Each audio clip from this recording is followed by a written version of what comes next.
Hello friends, आज की हमारी वीडियो है अलंकार की, जिसके हमने 5 भेद बताए थे और 3 भेद हम अपनी पिछली वीडियो में पढ़ चुके हैं। आइए अब देखते हैं जो हमारे 2 भेद रह चुके थे, अतिशयोक्ति अलंकार और मानवीकरण अलंकार। आइए शुरू करते हैं।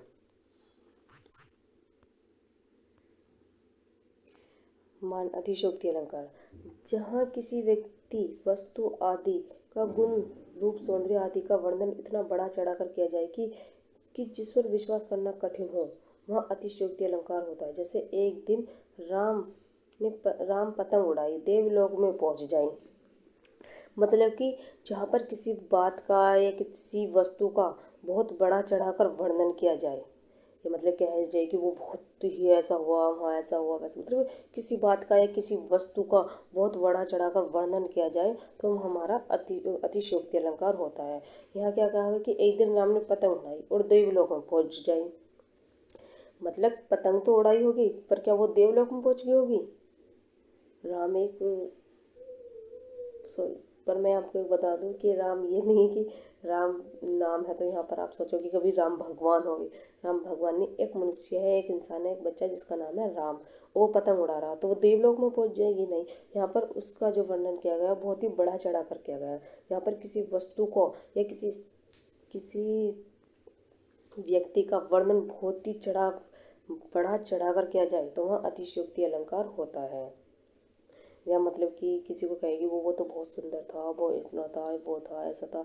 किसी के बारे में मतलब तारीफ तो करिए, पर उसकी तारीफ में और दुनिया भर के 4 चांद लगा दिए हो, तो वो हमारा अतिशयोक्ति अलंकार होता है। किसी व्यक्ति या वस्तु को बढ़ा चढ़ाकर बताना, किसी की तारीफ में तारीफ करना, वो हमारा अतिशयोक्ति अलंकार होता है। अगला है हमारा मानवीकरण अलंकार। जब जड़ पदार्थ और प्रकृति के अंग, नदी, पर्वत, पेड़, लताएं, झरना, हवा, पत्थर, पक्षी आदि पर मानवीय क्रिया का आरोप लगाया जाता है, अर्थात मनुष्य जैसा कार्य व्यवहार करता और दिखाया जाता है, तब वहाँ मानवीकरण अलंकार होता है। जैसे हर्षाया ताल लाया पानी रात भर के, यह मेहमान के आने पर तालाब द्वारा खुश होकर पानी का कार्य करते हुए दिखाया गया, तो यह मानवीय अलंकार है।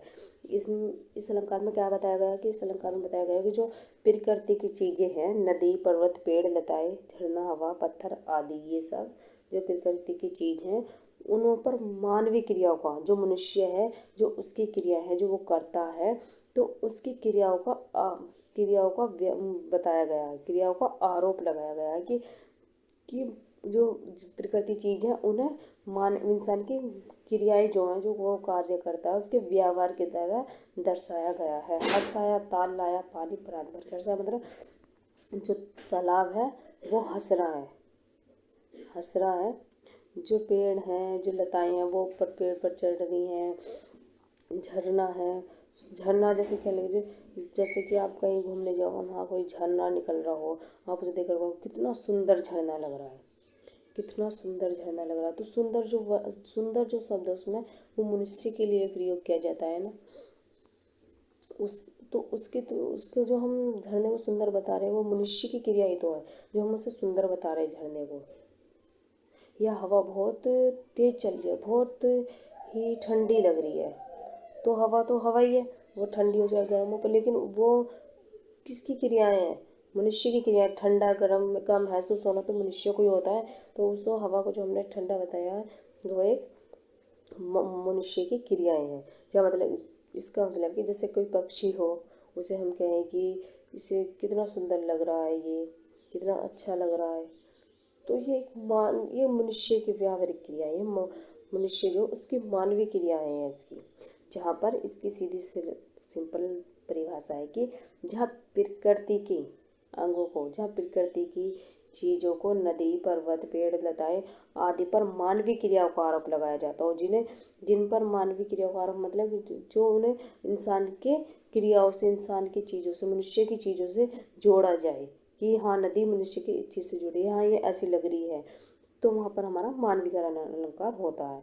तो ये हमारे अलंकार के हमने 5 भेद बताए थे, तो ये हमारे पूरे हो गए 5 के 5। तो मिलते हैं अगली वीडियो, तो मिलते हैं। तो हमने अलंकार के 5 भेद बताए थे: उपमा अलंकार, रूपालंकार, उत्प्रेक्षा अलंकार, मानवीकरण अलंकार और अतिशयोक्ति अलंकार।